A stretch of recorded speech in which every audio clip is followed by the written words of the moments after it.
presentation of the Oregon Sports Network. And Oregon is going to play in the national championship game.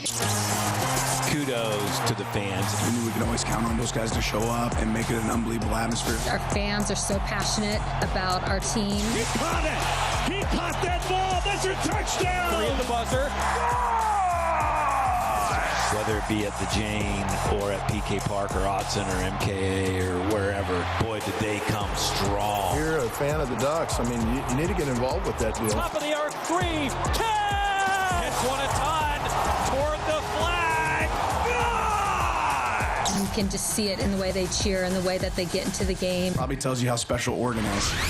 This is Duck Insider on the Oregon Sports Network from Learfield, presented by OnPoint Community Credit Union. People are the point. Now let's go live to the Country Financial Studio to talk Oregon Duck Athletics. Today we'll talk with Oregon Volleyball head coach Trent Kersten. His team playing Utah in an exhibition coming up. Free admission on Friday at Matthew Knight Arena. Tomorrow, Tracy Joyner, the 2-0-0 Oregon soccer head coach, will join us. Also, Deputy Athletic Director H.J. Cohn with us today. And Koa Ka'ai, Oregon football quarterback coach, breaking down his group. I think he's pretty happy with where his group's at. I mean, you get Dante Moore coming back, and it's an elevated role for Koa Ka'ai. Remember, but he worked with this group previously. Guys like Brock Thomas and Dante Moore, Keely Smith Jr. that have seen the growth of the program, have seen the growth of those individuals. Koa Ka'ai was working in a different role, now the quarterback's coach, the former Duck player himself.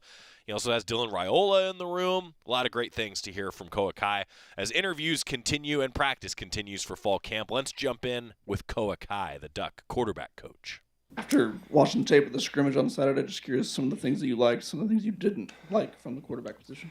I think those guys made good decisions. We had one turnover that was on a batted ball. But beyond that, I thought those guys did a really good job of understanding the situation in the game. Not playing every down like it's first down. And I think all four of those guys have really made improvements this fall camp. I know everybody says that, but from spring till now, I can name you what Dylan, KJ, Brock, Dante have improved on. So pretty sound first scrimmage, probably one of the better ones we've had since we've been here. So yeah, pretty impressed by those guys. Probably just going to follow up and ask you what you touched on. You could name the things that those guys have gotten better at. Could you do that for us? Yeah, without a doubt.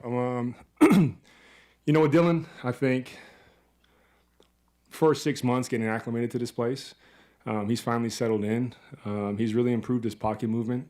The guy's super smart, so learning the offense really wasn't a hurdle for him. But physically, he's improved. Like I said, his pocket movement, his body's changed a bunch. I think with Brock, this is year 4 in the system for Brock. He's kind of been here for all the changes through the last couple of coordinators, and so he's just kind of taking the next step of holding guys accountable and kind of being that vocal leader. KJ, I can't speak enough of how much KJ has grown from the spring till now. He's taken a huge leap. And a lot of that's just like playing in the confines of the system. I think we do a lot here schematically, and we give these guys a bunch of tools and things they can get to, but it's easy for a young kid to kind of get overwhelmed by that and go out there and everything's moving a million miles an hour. I think KJ's done a good job this fall of just settling down. What is this play asking of me, and going out there and operating. And then Tay, I think I mentioned this in a couple months ago. He's taken a big leap this offseason in regards to like defensive recognition and really understanding what all 11 guys on the field are doing. And then just kind of taking that next level step in holding guys accountable. Being that vocal guy out there. He's not a first-year starter here anymore. This is his 3rd year in the program, so he's taking a huge leap in that regard. Life took Dante a lot of different places over the summer. I wonder if you feel like he came back a different guy just in terms of worldliness, maturity, anything like that. Yeah, I think, he's a very private kid, and he's a professional, And so I think he does a really good job of separating not just his travels for, all the accolades he's garnered and all the things that, the cover of EA Sports and all that stuff. But I think he's also, in his personal life, he's gone out. He's spent some time away from the game and some time relaxing, which I think he needs. But he does a really good job of separating the two. When it's time to work, it's time to work. When it's time to play, it's time to play. When it's time to kind of get away, it's time to get away. And I think, I couldn't ask anything more of a guy who's, in year 4 of college, year 3 in our program of, he's earned some of that stuff. He's earned the right to do some of those things, but he does a really good job of not letting the two worlds blend. None of that carries over back into our building, which I definitely appreciate. You and Marcus Mariota go back a long time, and not to age us, but 15 years or so. Making us feel old, Bree. What have you learned from watching the way he handles the ups and downs of the NFL? Yeah. I'm not surprised. Like I've told this story before, when we were 17-year-old freshmen as roommates and teammates, the guy was the dude who wasn't going to play, who was up at 5 o'clock in the morning, going through his cadence and going through call sheets. Just to see him kind of mature from these young 17-year-old kids and now living out his dream. I think it's year 12 in the NFL at this point, which is pretty impressive. But he's just such a great role model for our guys. Somebody who carries himself with class, somebody who's been through the ups and downs of success in this sport and some ebbs and flows of the sport, where he's not the first-round draft pick anymore. He's a backup to Jaden, but he does a really good job. He owns that role. He's talked to our guys about that role, and you couldn't ask for a better role model. And we have a bunch of them. We're lucky to have a bunch of role models here of guys who have played in the league, but he's the closest to him probably, closest in age, the one who's around here all the time. And so, it's been a good resource for our guys. And most of our guys have his number. They reach out at times. He has a personal relationship with some guys in the room. So, we're very lucky to have him around the program. From a coaching standpoint, what kind of benefit, or is there a benefit for you having your quarterbacks deal with this potentially top 5 defense? And Coach Lane talked the other day about he wants them attacking the offense. I'm sure for you, having quarterbacks who are looking around going, oh my God, there's 7 guys on defense that are going to the NFL. This is pretty tough for me. Is that helpful? Oh, without a doubt. I think every coach would say this, like, you want practice to be harder than the game, right? And there's a bunch of places that is the case, and I can tell you without a doubt that's 100% the case here, right? Where you have to go ahead and you have to account for probably 4 D linemen who are going to play in the NFL, right? You got a couple, probably the whole back end at some point in their career is going to get a chance to play in the NFL. Probably all 11 guys on defense will get a chance to play in the NFL. And that's just the one deep, right? And there's numerous guys behind them that will get a chance to play in the league. And so having to deal with that aspect in practice, like, you can't, it's hard to put a value on it. Where you're just not out there running plays. Now you're talking about ability matchups, right? You're talking about, okay, well, yeah, here's our man-to-man beater, but now I have to play ability, right? There's another variable, another layer that comes into play in certain regards, in certain plays. And so, to get to go against guys who are going to play on Sundays every day in camp, I think that's an invaluable experience for our guys. And, sometimes practice is harder than the game, and I think that's what you kind of want when you go out there on Saturdays. Can you put a value or describe just the impact of having an established starter at quarterback right now opposed to last year, trying to figure out who that is and maybe how far along the offense is because of that? Yeah. Like I mentioned before, this is year 3 for Tay, right? So really he got that gap year where he sat here and he learned from Dylan, and he grew a bunch in that year. Then, last year getting his feet wet as a starter for the first time here at Oregon. Then now going into year 3 with him, you got to think of how much of the staff has changed since Dante Moore has been here, right? And so you think about all the little nicks and intricacies of the offense that he's picked up that he knows that a guy who just joined our staff might not know. And so in regards to how much his offense has progressed, there's not much that we can't do right now at all. And I think his knowledge definitely rubs off on the rest of the room, where it's not like, oh, hey, Tay's the starter, that's the guy, yada, yada, yada. It's like, well, hey, Tay's the starter, how do I become like Dante Moore? Right? So he kind of sets the standard and he kind of sets the example for the rest of the room. And so it's not just him that's able to go out there and operate at a high level and do a lot of things that we want to do. A bunch of the other guys have seen and learned from him as well. So now it's not just him out there doing it. It's Dylan Raiola doing it. It's Brock Thomas doing it. It's Achilles Smith doing it, which is, I'm blessed. I'm very lucky. And, we have a really good room. Very lucky to have those guys in that room. When you're evaluating the backup quarterback position, what are you looking at primarily? Is it knowledge of the system? Is it arm talent? Is it leadership, poise? What are you looking for most? Yeah, I think that's all encompassing. You want a guy who the guy's got to want to play for him. I think that's part of it. The guy's got to believe in that person. The guys have to want to go out there and battle for that person. I think that's one of the most important things. And from there, it's obviously the knowledge of the system. And I truly think in our room that there's 4 guys who can go out there and play for us and win games for us. I really do. And the arm talent's part of it. But it's like you got to play your game. What are you good at? Like, you might not be good at everything on the field, but you got to play the game. And the game's not going to be called the same if Dante Moore's out there compared to Dylan, compared to Brock, compared to KJ. Like, it's going to be called a little bit different because those guys all have redeeming qualities, and that's the reason we recruited them. That's the reason they're here. If they didn't have those redeeming qualities, they might not be here, right? So the game's going to be called different based off who's out there. So the arm talent's going to be there. They wouldn't be here without that. But then the guys got to want to play for you. You got to have some knowledge of the system. They all have the knowledge of the system, I'd say. And so, in regard, what are you looking for in a backup quarterback? It's like, who's the most consistent? Who can go out there and consistently move the ball down the field? That's the name of the game. Who can score points and who can move the ball down the field? And sticking right there, how would you characterize where the backup job competition is right now? And is that something that could be ongoing throughout the season? What's your philosophy on that? Yeah, I think that's a collective decision. It's not purely up to me. Coach Lanning, he's the boss of the organization. He has a huge say in it. Coach Manager as well. Coach Jay in the room with me. So it's a collective, decision we're going to have to come to.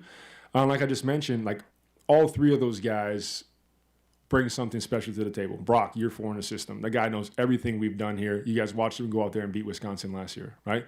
You go into KJ. You talk about a physical specimen. The kid's 6'6", 240 something and some change. Runs like the wind. Has a rocket arm. He's a freak physical talent, and you see that in practice frequently, right? Then you got Dylan, who's a guy who's been in our league, been in our conference, won a bunch of games, and proven he can be a starter at this level. And so I think when you sit back and look at it, like at some point we're going to have to we're going to have to figure that out. But all three guys have talents, and all three guys are capable of winning games in this league. We believe. One follow-up Marcus question: Mm-hmm. Do you ever use him as an example when you're coaching Dante, Dylan, or the rest of the quarterbacks? Yes, just watch the way Dante uses zone read or his footwork on read zone plays. That's something that he got, excuse me, that he got from Marcus, just watching his tape from college and in the NFL. But yeah, I've said it before, when Marcus is in town in the spring, he comes around.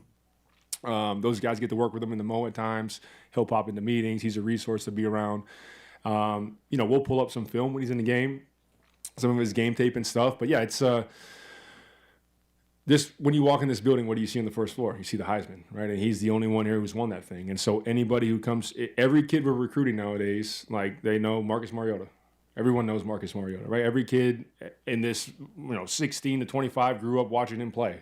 And so I think anybody who comes here, everybody on our roster, he's a role model, and he's kind of set that standard for what it is to be an Oregon athlete, I think. Coach, in a day and age where transferring is pretty easy, someone like Brock, who, like you said, he beat Wisconsin last year, he could have probably gotten a starting job somewhere, but he's back, maybe in line to be number 3. What does that mean to you in terms of the entire QB room, knowing that potentially your number 3 quarterback is a senior level kid who's played, been there, done that?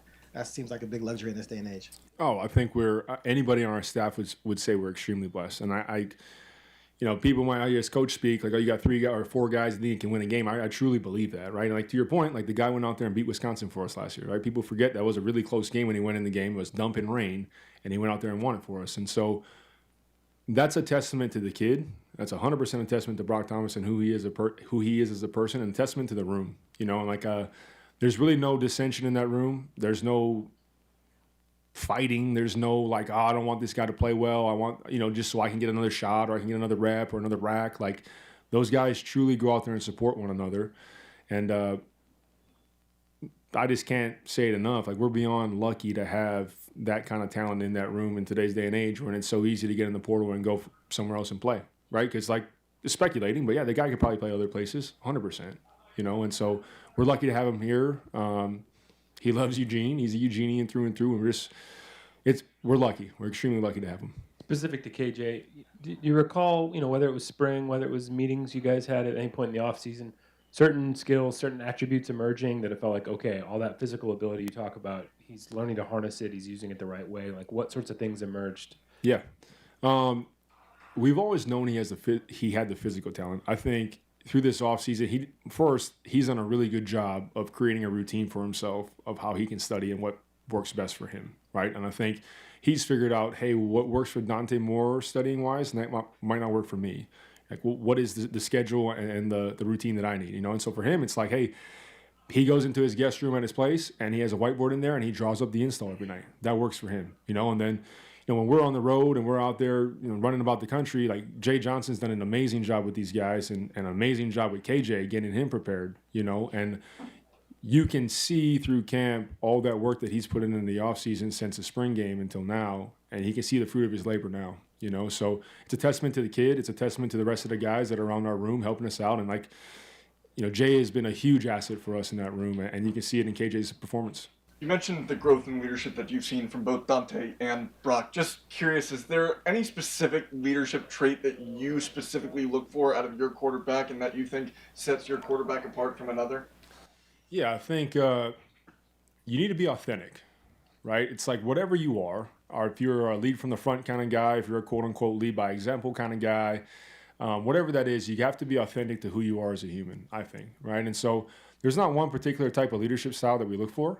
You kind of know it when you see it, right? You know if a guy's an alpha, if he's a leader, if guys will follow him, right? But you have to be authentic. If you are a quiet, more lead by example, pull a person to the side kind of guy, and all of a sudden you start getting all wild and crazy for no reason or out of the blue, guys might look at you sideways, right? But like, there's no particular leadership style we look for, but it's more like, are you authentic to who you are, right? Are you truly who you are? And I think kids and anybody in life, people in general, you know, they appreciate genuine people, you know, and you can tell when someone's BSing. So just look for genuine leadership.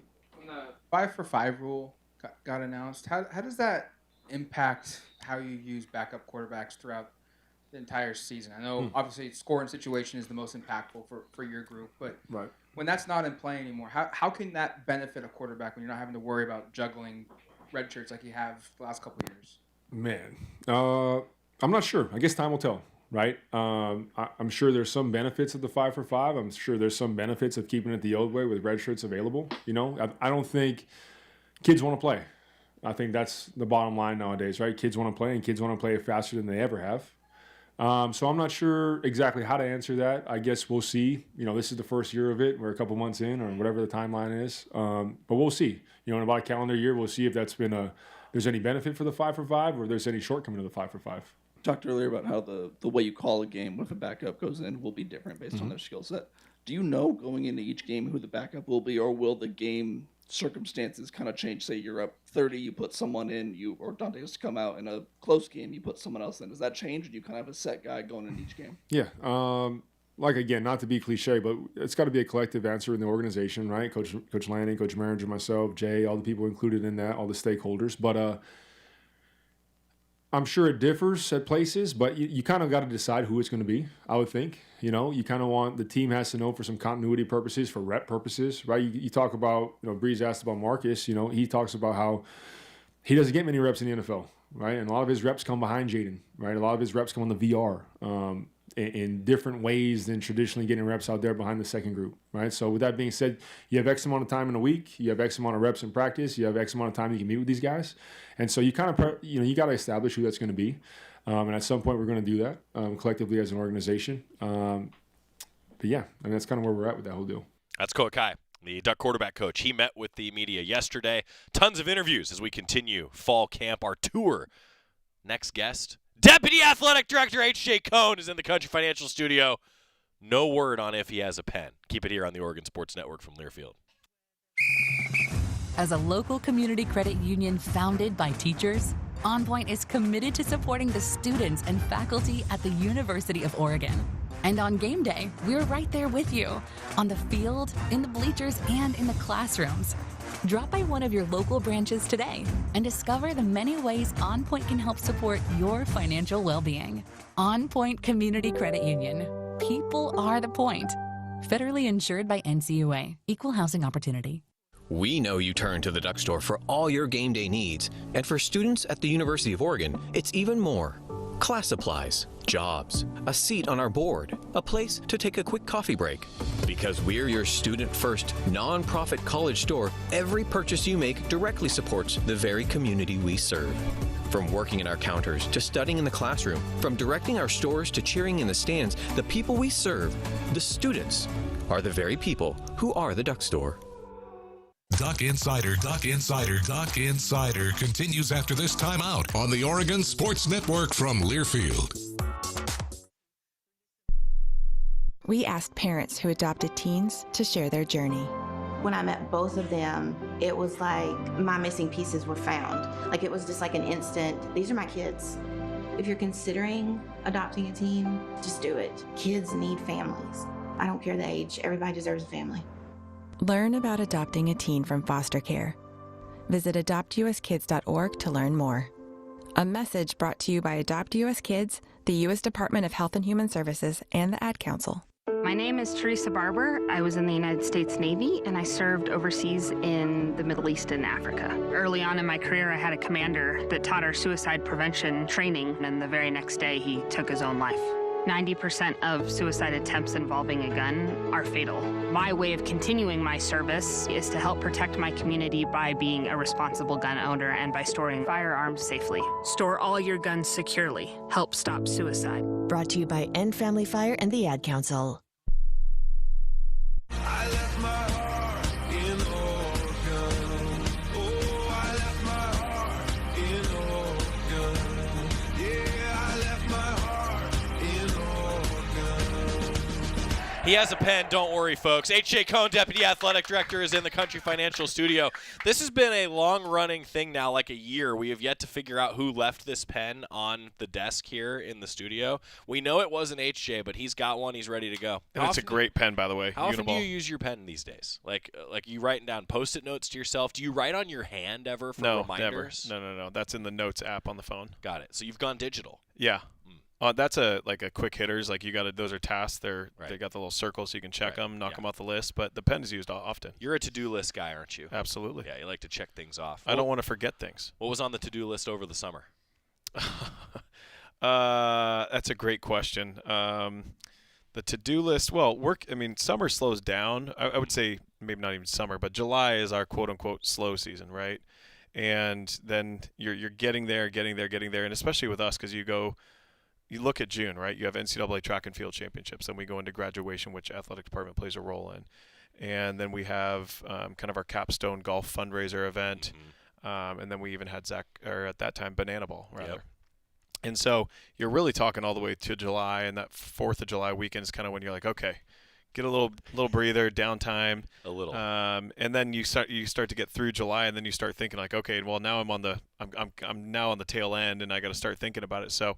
But that's also fun. You get to go. We're fortunate to be not only part of the department, but in a community that's not and I'm going to say this the way I see it, and maybe others will disagree, but we're not in a major metropolitan city. Right. And so for us to have the ability to go to a softball game, a tennis match, a concert, University of Oregon, the campus side, Schnitzer Museum. I mean, there's just a lot of activities that are at our disposal within 10 to 20 minutes. Maybe that's even including traffic. I know. And that's why I think we've always been drawn and really have enjoyed raising our children and family here is there's so many things to do around that the university and then specifically the athletic department provides. So we spent a lot of time here. We love the state in this time of year.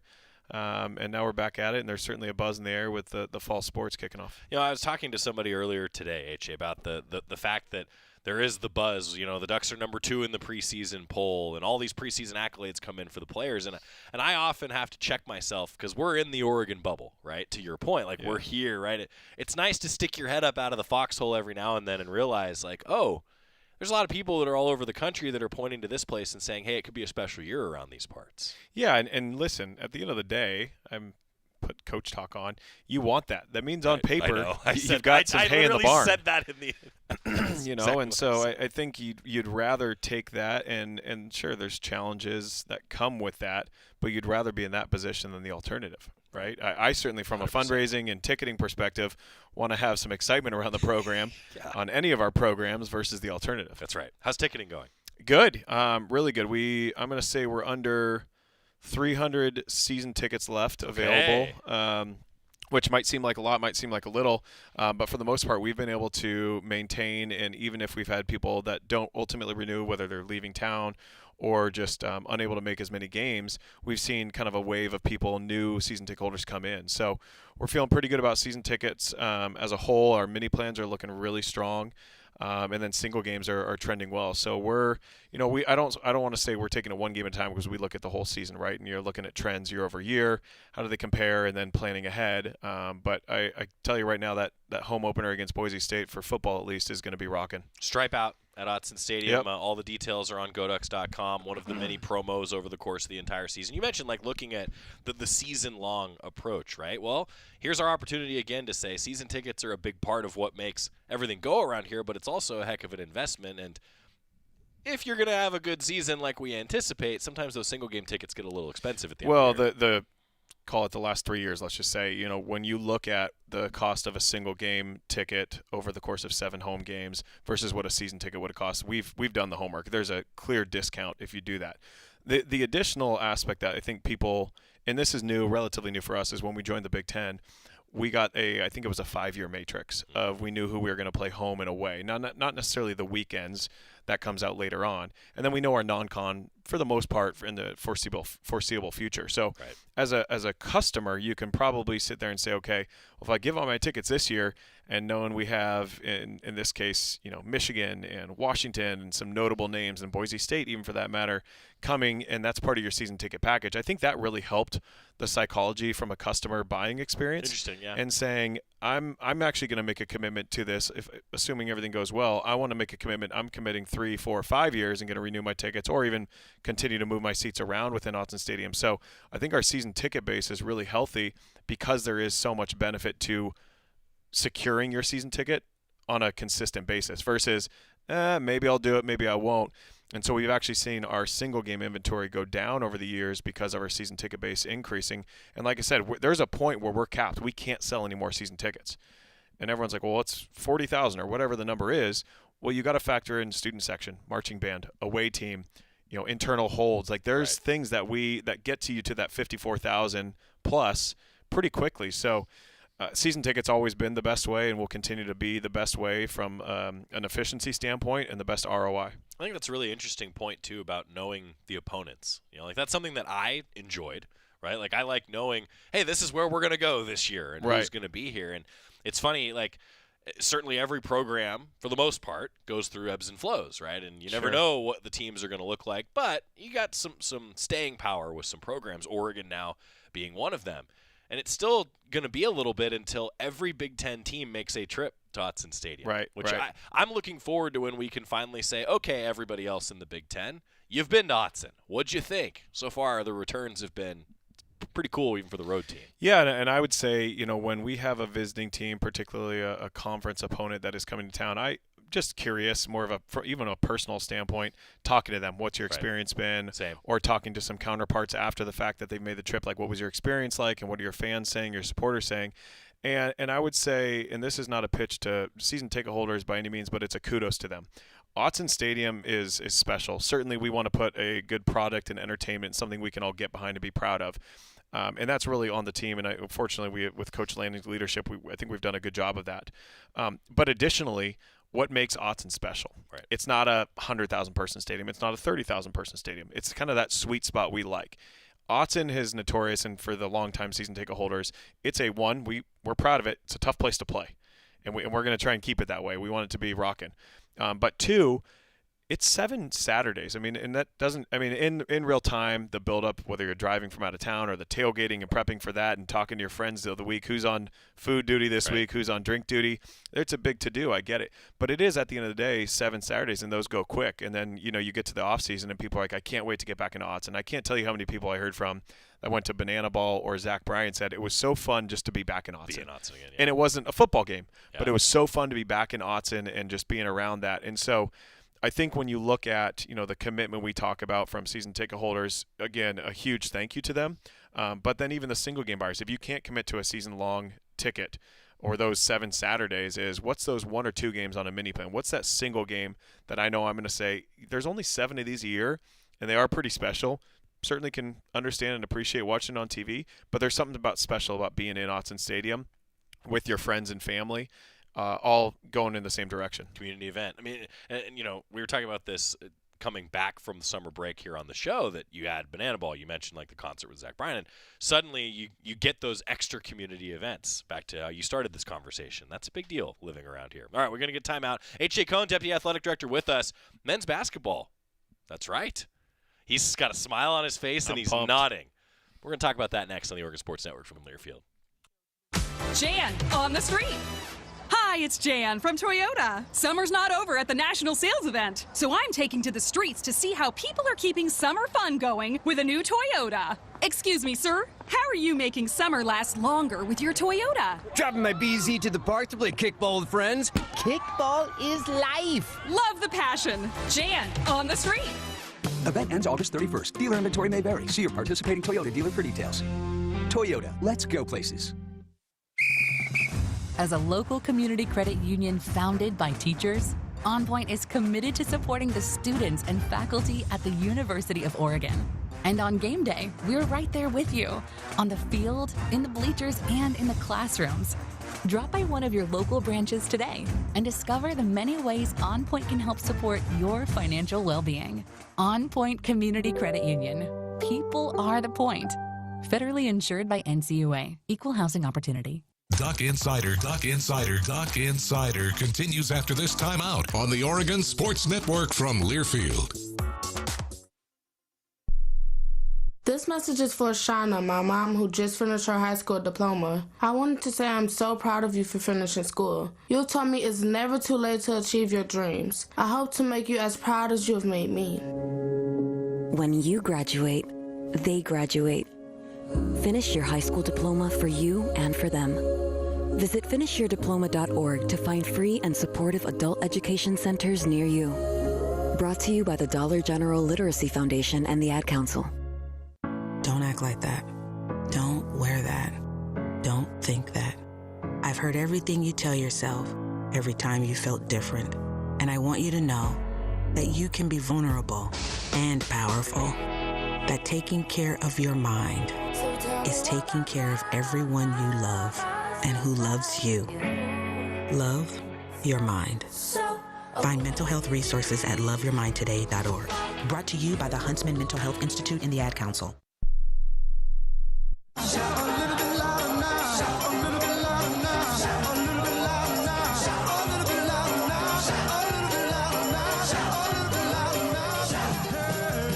Duck Insider, presented by OnPoint Community Credit Union. H.J. Cohn, Deputy Athletic Director, with us in the Country Financial Studio. Talked a lot of football. We'll continue to do that. Fall camp continues. Ducks are on the practice field today. But men's basketball, you're the sport administrator for men's basketball, one of the many hats that you wear. How many hats do you have now? Stop. There's a lot of hats, H.J. That just means I've been here too long. No. That's all it means. You get pulled in different directions. That's a good thing.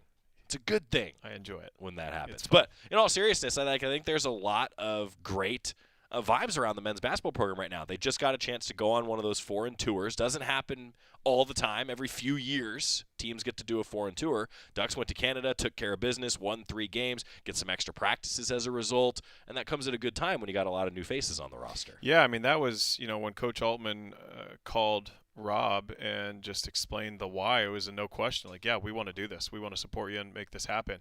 And I think Coach's big point was, in the era where you're having turnover on a more frequent basis and certainly in the sport of basketball, you want to gel and get that time to practice together. No doubt. And, not only from installing or implementing an offense or defense or play calls or whatever, but more so just tendencies from guys playing together that maybe haven't gotten a lot of time. And so you get those 10 extra practices. You get 3 games of after those 10 and those summer workouts, you're like, can we play someone else? We've been bullying each other all around. And so to be able to go up there and play against competition outside of your own organization was really helpful. And then just the life experience to go through it and travel and start to get that under your belly is a good thing for us. And, I was smiling before the break because I'm really excited for this year. And I'm not just saying that because I'm biased towards that program. I love that program.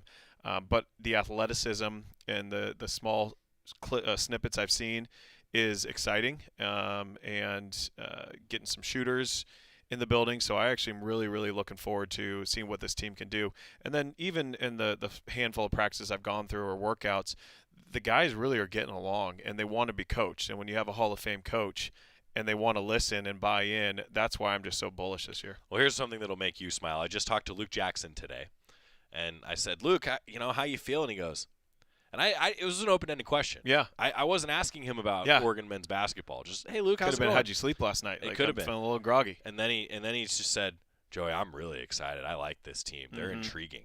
Yeah. Yeah, intriguing is a great word. Because I think you can see, and Luke certainly played at the highest level. He knows. He's got an eye for it. You can see pretty early on the athleticism, the skill set that they possess, and bringing that together under coach is going to be exciting. Yeah, so a lot more coming on that. I realize we're sitting here talking about men's basketball in August, but the fact is it comes quick. The team's in a little bit of the rest period, if there is such a thing now, the staff as well after that Canada trip, and then practice really starts to ramp up as the guys get ready for school, and it comes quick. Yeah, no, it does. And I to your point, they did the Canada trip, which was successful. on a lot of fronts, and then they get a little bit of a break, let their bodies get back, and then come back, and it's go time. Men's golf. We have a schedule since we last talked to you. Getting ready for the year, huh? Yeah, no, we're excited. I mean, like I said, we lost a couple guys, exhausted their eligibility and graduated, but brought in some kids, some incoming that I think Coach is really excited about. And there's some sheer talent out there in the golf world. It's crazy to think when you're recruiting a kid that's a +3 and he's or she is going to have a hard time making a D1 or a Power 4 roster. It's just there's so much talent in the younger golfer generation that you start hearing these kids at these scores is like fascinating. And so really excited about the kids that are coming back and then the new kids coming in and the talent that they possess and then taking it to tournaments and ultimately competing. He's H.J. Cohn. Coming up, Oregon Volleyball head coach Trent Kersten, more Oregon football talk. Anything else fans should know? What did we miss today? No, TK's going to bring it for you here. Oh, you know he will. Playing Utah on Friday. Yeah. Big matchup. H.J. Cohn. Thanks, bud. Appreciate Thank you. Appreciate you guys. Thanks for being here. Hope everyone had a great summer and fall sports are back. Soccer, great start for them. Proud 2 of wins. them. That's right. Tracy Joyner on the show tomorrow. Couple nice performances. Couple 3-0 victories for the Oregon soccer team. All right, we're going to time out. Thanks, H. Appreciate your time. Trent Kersten with us next on the Oregon Sports Network from Learfield. As a local community credit union founded by teachers, OnPoint is committed to supporting the students and faculty at the University of Oregon. And on game day, we're right there with you, on the field, in the bleachers, and in the classrooms. Drop by one of your local branches today and discover the many ways OnPoint can help support your financial well-being. OnPoint Community Credit Union. People are the point. Federally insured by NCUA. Equal housing opportunity. Winning doesn't happen by accident. It takes a playbook, one that works when the pressure's on. For 35 years, Morgan & Morgan has been that playbook for the injured, recovering more than $35 billion for our clients. This season, we're proud to partner with Oregon Athletics, because in football and in the courtroom, the right playbook gets results. Morgan & Morgan, proud partner of Oregon Athletics. Injured? Dial #law or visit forthepeople.com for an office near you. 10150 Southwest 6th Avenue, Portland. Prior results do not guarantee a similar outcome. Duck Insider, your home for the latest news on Oregon athletics on the Oregon Sports Network from Learfield. I'm a pretty great multitasker. I can wash dishes and do laundry. I can roller skate while walking my dog. I can even order lunch while doing my homework. But I can't use my phone while driving. A distracted driver is one of the leading causes of death in the United States. So when it comes to driving, please, don't be a multitasker. Don't drive distracted. A message brought to you by the National Highway Traffic Safety Administration, Project Yellow Light, and the Ad Council. How serious is youth vaping? Irreversible lung damage serious. 1 in 10 kids vape serious, which warrants a serious conversation from a serious parental figure like yourself. Not the seriously know-it-all sports dad or the seriously smart podcaster. It requires a serious conversation that is best had by you. No, seriously, the best person to talk to your child about vaping is you. To start the conversation, visit talkaboutvaping.org. Brought to you by the American Lung Association and the Ad Council.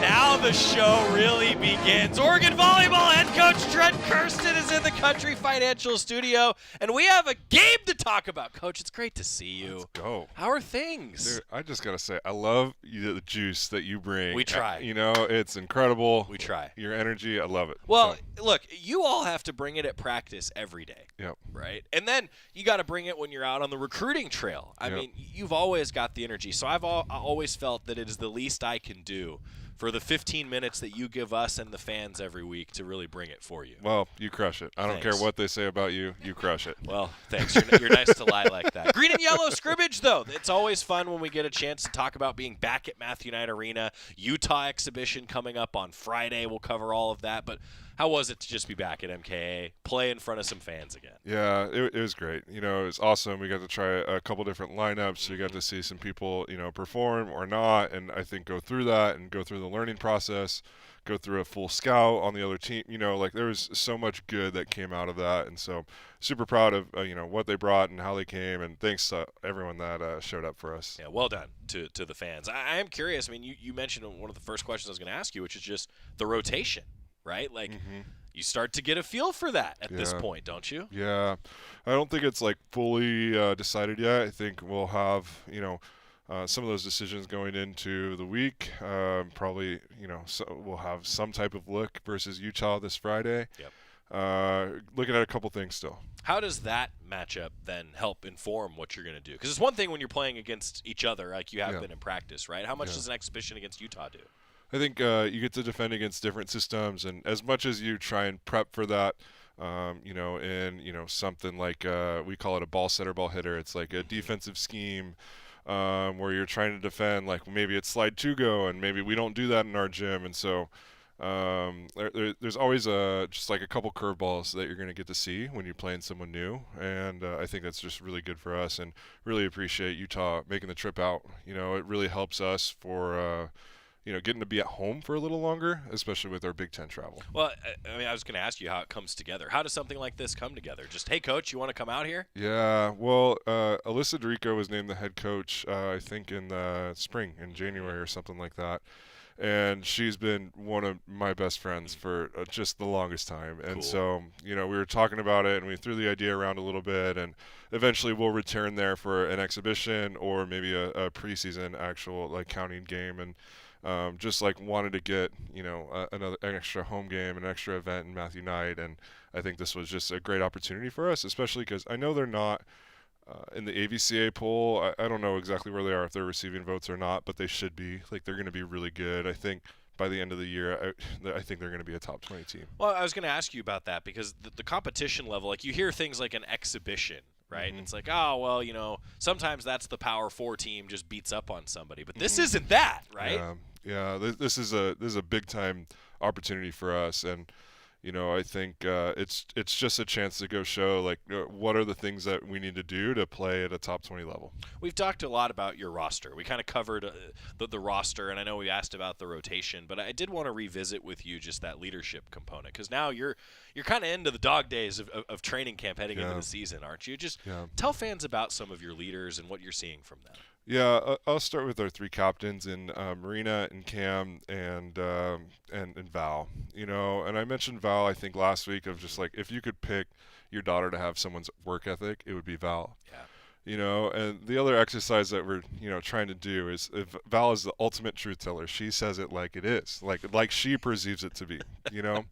And so we gave her the example last week of, hey, here's a beach ball, okay, and the color facing you is red. And so you're going to say, what color do you see? She's like, I see red. And Joey's sitting across from me, and he sees blue. Right. Who's wrong? It's like, no, we're both right. We just have a different lens in how we see things right now, and especially when you're talking about bringing so many different backgrounds into our volleyball program, whether you're from Romania, Argentina, Brazil, Serbia, whatever it is, from Eugene, and basically Cam. Or all the way in Corvallis. For Cam, right? And so, you got to understand everyone has a different lens on how they've been brought up and the environment they've been brought up in, and each of those things has value. And how do you come together on oh, I understand why you see blue and why I see red. Now let's move forward, and how can we meet in the middle? Yeah, but when there's a dress on social media that was a certain color, I mean, who was right and who was wrong, Coach? Yeah, gosh, I don't remember. Was it white and gold versus black? Was it that? I know it was white and gold. Wasn't one of them blue? Blue. There was blue or something. Yeah. I joke, but you're talking about life skills here in some ways, aren't you? I mean, I think often it's through the lens of athletics that all of us are probably guilty of this. You forget that it's also people that are still figuring out how to live life. Totally. Fair point. Totally. Yeah, how to have a relationship where the other person's not always wrong all the time. Unless you're my wife, then I'm always the one that's wrong, right? That's right. Hey, but look, blue, red, Yeah. green, yellow. I mean, Yeah. whatever. Like sometimes it's all a matter of perspective. We continue with Trent Kersten, Oregon Volleyball head coach. To the point, too, of the way that you've been working through to try to find out what that rotation is. What are some of your focuses in the gym right now heading into the Utah matchup? Yeah, I think, you look at something like a 6-2 system like that where you have 2 setters and, what are the advantage usually of that? And usually it's your most physical lineup. Now, with our roster right now and Marlena at the net, who's, our freshman, from the East Coast, and, it's actually not. Like, Marlena is, probably touching 10-4 right now. She's up there. Wow. And so it's like, okay, well, how does the 6-2 make sense? How does, something like a 5-1 make sense with Marina Crownover's experience and her ability to dish? How does a 5-2 make sense so we could get Marlena into the front row and have her be aggressive at the net? There's a couple different, areas that we're looking at right now. And, ultimately you want to put your team in the best possible position. I don't really want to be playing lineup roulette nearly as much as I felt like I had to last year, and I felt like I had to last year because we had to come up with enough wins to be above 500 because I knew conference was going to be tough, right? For us to have a shot, like I knew, and so like I was kind of spinning the wheel and making some adjustments where this year I think we need to let people get comfortable, ride it out for a little bit longer. Maybe we have to take a hit, but I think we're going to be okay. Yeah, I imagine that balance, though, must be so difficult because you did mix and match, to use that phrase, last year, and you won! Yeah. Right? Yeah. I mean, and I'm curious, like, how much does that maintain competition throughout the year, too, right? Because it's one thing, like, you want competitiveness behind somebody, but you also want someone to be comfortable, right? It probably depends on your lens. If you're the person that, is the starter, you probably want to like have some space to grow. Right. If you're the person on the outside looking in, you're like, hey, put me in. I'm gonna push you. Yeah, Right. like but give me on the court, give me a chance. Like I'm gonna go earn this. And so both of those things are correct in their responses, and it's just like, how do you balance that? And see, we're back to the beach ball. There you go. I'm gonna reference the beach ball maybe like 50 more times. There you go. Throughout the course of this year. Good. Are you just gonna bring the beach ball on the road trips now? What's the plan? Yeah. Well, I think that requires way too much organization for me. I think, Lisa always asks about, the packing list and are you a good packer? I'm a tragic packer. It's awful. So I don't believe you. I feel like you're a good packer. No. I don't know if I buy it, Coach. Well, come on a trip with us. Come find out. I would love to. Truthfully, I would love to. Isn't Florida on the trip list this year? Not this year. Hopefully we're planning something in Texas at the end of the year. Okay. That'd be nice. That would be nice. Yeah. That'd be nice. I did want to ask you too. You talk about like the rotation and the way that you have different advantages based on your roster. We talked last week about your attacking spots, and how you don't maybe have as much depth in some of those places, but you have versatility in those places. Like, how do you balance that as a coach, embracing the versatility? You want people that can be in all kinds of different situations, right? Yeah, I think, I told our team yesterday at practice, like, hey, why does a team stack in rotation one? They put all their hitters on one side of the court. And one of the main reasons is they have an outside who's not very efficient on the right. And I'm like, guys, I never want to be this team to have to stack. Right. I want to train this person to be able to hit on the right just as much as I want to train our opposites to hit on the left. If you guys remember, Alana Clemente actually started kind of in a left side spot to start the year, and that was to develop her on the go. Right. Because she needed those reps, And so then, like, we can flip it and we can get back to our natural positions. But I want people that can do both things, and I want to be a coach that develops and not just, like, plugs into a spot where you're functional. Makes sense. I'm always fascinated by the way in which you can kind of mold a player moving forward. And Alana may end up being a great example of that. Yeah. Right? Just with the multitude of different things that people could do. One position group that we didn't talk a ton about that I wanted to give you an opportunity to do so is your backline, that defensive specialist. Yeah. Tell us a little bit about that rotation. Yeah, so right now Nat's been a little bit banged up, but Lizzie's come in as a freshman, and she is just a go-getter on defense. As far as floor defense, as far as her ability to dig and pursuit, she might be the best at pursuing a ball that gets, like, deflected or something like that. And so that's Lizzie. And then you got our returner in Reese. and she's stepped up her game. You know, if you look at her numbers from last year to right now, she's service even better. She's playing better defense. She looks smooth on defense in our green and yellow. And then our transfer from Arizona State and Mila has come in, and, you know, she's done such a great job this training block. She's crushing it. And, you know, we watched, we actually shouted out our passers last night in video and just showed like all of the perfect passes from, you know, our practice yesterday. And I felt like Mila was half of them. Like, she's doing a really incredible job for us and already has, you know, some really good defensive instincts as well. And you need depth in all different spots. Yeah. Right. No, Yeah. I get it. Well, it's going to be here before we know it. Again, noon Friday. So it's a long lunch. Good scheduling by you. I like a noon Friday start time. That's right. Yeah, I think Utah had to fly out. I think there was a flight out, you know, after the match. No, that's all on you. That is all on you for a noon start time exhibition, free admission at Matthew Knight Arena. And again, this is like a top 25 type of battle, everybody. Yeah. This isn't an exhibition that's just, you know, you're getting reps. Like, this is a really, really good talent matchup. Yeah, we're really excited to, you know, get to play against some really great players on their side of the net, but just a really great staff as well that's going to have them prepped and ready to go, and it'll be really good to see what we learn from that. Going to be opening the season in Missouri before we know it. I could have sworn you had Florida this year. No, Florida. I don't think. I hope not. It's a long trip. That is a long trip. It is a long trip. Good volleyball weather, though, right? Yeah, great volleyball. Good volleyball weather. What did we miss? Anything else fans should know? Just thank you again to our fans that came for the green and yellow, and excited to hopefully for you guys to show up at noon on Friday. It's going to be great. It's going to be awesome. Trent Kersten, the Oregon Volleyball head coach. Season's here. It's here. Let's do it. Are you ready? We're ready. That's what you like to hear. We're going to get a timeout, come back, get ready for more football practice this afternoon. Keep it here on the Oregon Sports Network from Learfield. At Shadow Hills, we're more than just a country club. We're where family, fun, and connection come together. Enjoy our award-winning course, vibrant year-round events, and the warm camaraderie of fellow members. Our all-inclusive event spaces offer both indoor and outdoor settings, perfect for weddings, business events, holiday parties, and more. Whether you're in search of championship golf, lively social gatherings, or simply a welcoming community to call home, Shadow Hills is the place where you belong.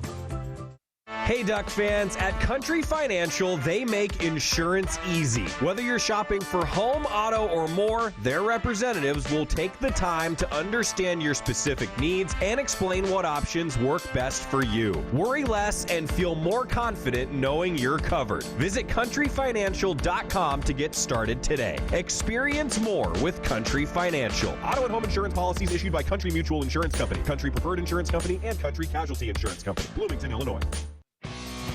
This is Duck Insider. Duck Insider on the Oregon Sports Network from Learfield. And here's Heather with the weather. Well, it's beautiful out there, sunny and 75, almost a little chilly in the shade. Now, let's get a read on the inside of your car. It is hot. You've only been parked a short time and it's already 99 degrees in there. Let's not leave children in the back seat while running errands. It only takes a few minutes for their body temperatures to rise, and that could be fatal. Cars get hot, fast, and can be deadly. Never leave a child in a car. A message from NHTSA and the Ad Council. You took the first step and quit smoking, but even former smokers may still be at risk for lung cancer. That's why SaveByTheScan.org wants you to know about a new low-dose CT scan that can detect lung cancer early. It takes only 60 seconds and could save your life. You took the first step, now take the next. Visit SaveByTheScan.org for a simple quiz to see if you're eligible and talk to your doctor about screening. SaveByTheScan.org is brought to you by the American Lung Association's Lung Force Initiative and the Ad Council.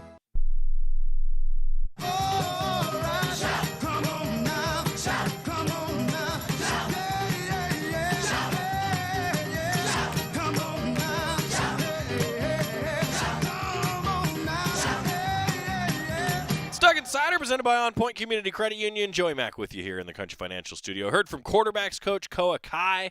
A lot of great insight on the growth of that position. I realized I kind of appreciated that Coach Ka'ai even said this. He was like, I know everyone's going to say that players are improving and developing and getting better, but here's where the quarterbacks have gotten better. And he talked about something for each individual guy as they've grown. And it's almost everyone has said for Dante Moore, it's the leadership characteristic. How he commands the team in some ways. And you need that from the quarterback. And it's interesting, I was just talking with Coach Kersten as he was heading out. He talked to the Rotary Club today. Trent Kersten did. And, one of the things that was on the discussion point was how you lead, right? And coaches can lead a certain way. And every player leads a little differently, and I come back to what Koa Ka'ai said about that everyone does lead a little bit differently, and how you lead will change sometimes over time. But it's just no doubt that the best teams are player-led. I think every coach would say that. You have that sort of accountability, and it makes a huge, huge difference. We also mentioned the 2-0-0 to start the season Oregon women's soccer team. Well, big reason why, 2 individuals that today were awarded Player of the Week honors from the Big Ten Conference, beginning with the Defensive Player of the Week in Taylor Dever. She played all 180 minutes at center back in Oregon's shutouts of Portland State and Gonzaga, and helped hold the Vikings without a shot on goal.